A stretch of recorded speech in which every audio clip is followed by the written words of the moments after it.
ऐसा पत्थर जो अगर लोहे को टच कर दिया जाए तो सोना बन जाए। बड़ा इस पे तो एक सीरीज ही बन गई ऐसी बॉबी देओल की, जिसमें दिखाया कि भाई आश्रम वो जगह है जहाँ पे कुकर्म हो रहे हैं। जो ग्रेजुएशन कर ले, पोस्ट ग्रेजुएशन कर ले, बीए कर ले, एमए कर ले, एमएससी कर ले, वो ज्ञानी है। तो दूल्हे को लगा कि लाओ देखे पोटली में ससुर ने क्या दिया, तो खोला तो देखा पत्थर।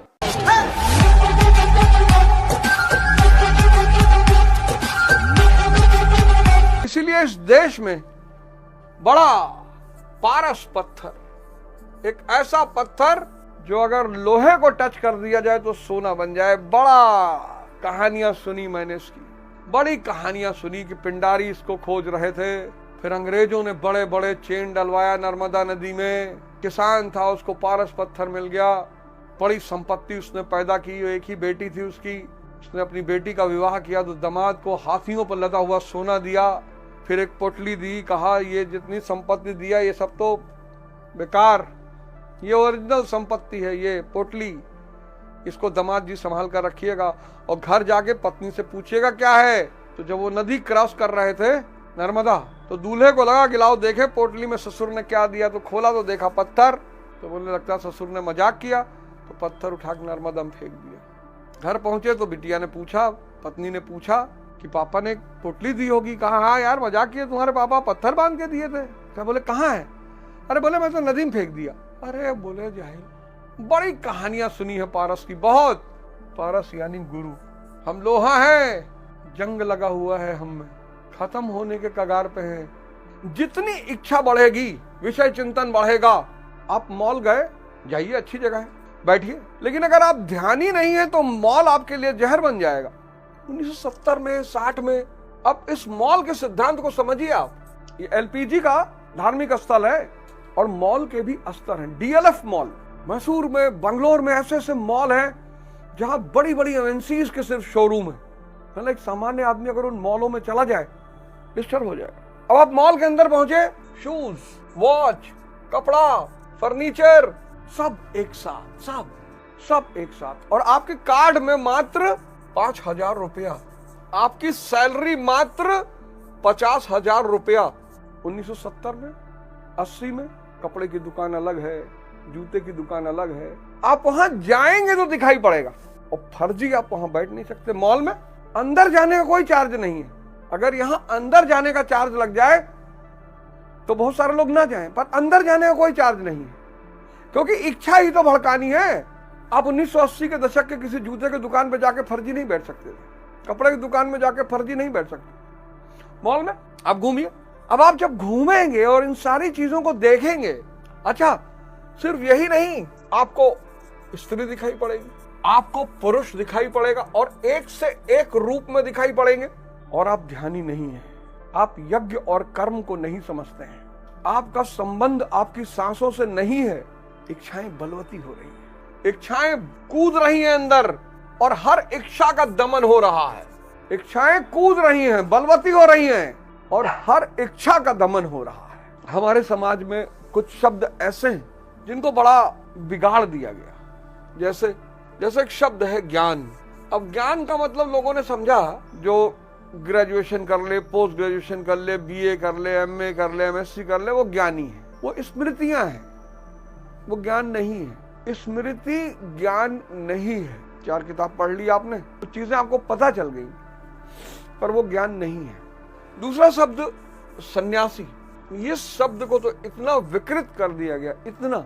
सन्यासी मतलब जो घर परिवार छोड़ के भाग जाए ना, ये सब जानबूझकर इन शब्दों को विकृत किया गया। फिर आश्रम, इस पे तो एक सीरीज ही बन गई ऐसी बॉबी देओल की, जिसमें दिखाया कि भाई आश्रम वो जगह है जहां पे कुकर्म हो रहे हैं।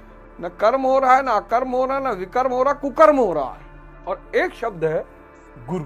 ये 4 शब्द भारत की संस्कृति के ज्ञान है। ज्ञान मतलब अपने मूल स्वरूप को जानना कि आप कौन है। ट्वाइस बॉर्न, एक जन्म मां देगी जब जीवन इंद्रियों पर शुरू होगा, और एक जन्म गुरु देगा जब जीवन चेतना पर होगा। सन्यासी मतलब जो होश में जी रहा है। आज 95% लोग बेहोश हैं। ये आईएएस हो सकता है, डॉक्टर हो सकता है, इंजीनियर हो सकता है, नेता हो सकता है, कुछ भी हो सकता है। संन्यास का मतलब संसार छोड़कर भागना नहीं, संसार में रहकर जागना।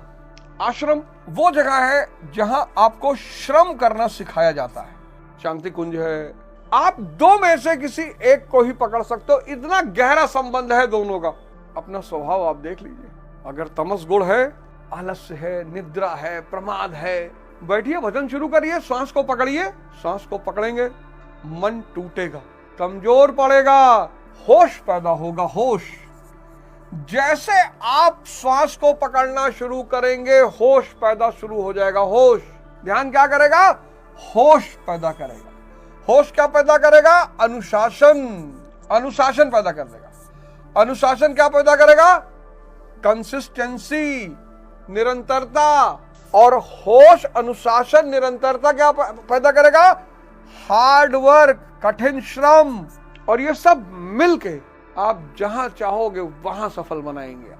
आप जहां चाहोगे वहां सफल बनाएंगे। आपने अगर ध्यान मन पे लगा रखा है तो श्वास का कोई एहसास नहीं है, चल रही है बस, आपको पता थोड़ी है लेकिन चल रही है। आपको करना क्या है? इस ध्यान को मन से हटाकर श्वास पे लाना है। श्वास पे लाएंगे, मन कमजोर होगा, होश बढ़ेगा। होश बढ़ेगा, अनुशासन बढ़ेगा। और कोई तरीका नहीं है। अनुशासन बढ़ेगा, निरंतरता बढ़ेगी। निरंतरता कठोर श्रम पैदा करेगी। और अनुशासन, निरंतरता, कठोर श्रम, ये तीनों मिलकर जीवन को सफलता के रास्ते पर लाना शुरू करेंगे। आप अपने बच्चों को साल में एक बार, जब छुट्टियां होती हैं, अगर आप चाहते हो कि आपके बच्चे बहुत अच्छे हो जाएं, तो कोई आश्रम पकड़िए आप, साल में एक महीना। वो एक महीना आपके बच्चों का पूरा जीवन बदल देगा। शब्दों के साथ बड़ी छेड़छाड़ हुई, बहुत छेड़छाड़, इतनी छेड़छाड़ हुई कि व्यक्ति, आज मैं देखता हूं इतने लोग धार्मिक हैं, इतने, धार्मिकता बढ़ गई। धार्मिकता बढ़ी, कष्ट भी बढ़ गया, दुख भी बढ़ गया, परेशानी भी बढ़ गई। क्यों? क्योंकि धर्म का जो मूल उद्देश्य है व्यक्ति का उत्थान। अब भगवान ने कहा राग, द्वेष, काम, क्रोध, ये चार शत्रु हैं और इन चारों में सबसे खतरनाक है काम और क्रोध।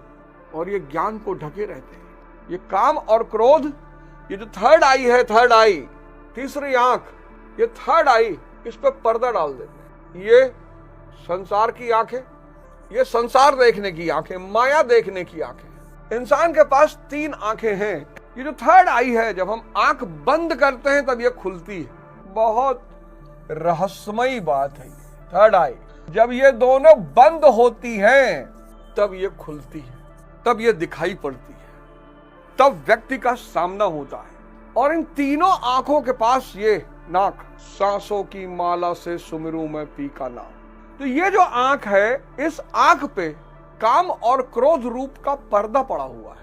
अगर यज्ञ में कोई गुरु बढ़िया मिल गया, अरे तो उसकी शक्ति आपकी लड़ाई को बहुत आसान कर देगी। ऐसा नहीं कि आप अकेले ध्यान नहीं कर सकते, एकदम कर सकते हैं। लेकिन अगर गुरु मिल गया, गुरु, और आपने ध्यान के वक्त इष्ट चिंतन, और 24 घंटे जब आपको मौका लगा, इमली का स्वाद सोचते हैं तो खट्टापन पैदा होता है ना, आम का स्वाद सोचते हैं तो खट्टापन पैदा होता है, चॉकलेट का स्वाद सोचते हैं तो मीठापन पैदा होता है ना।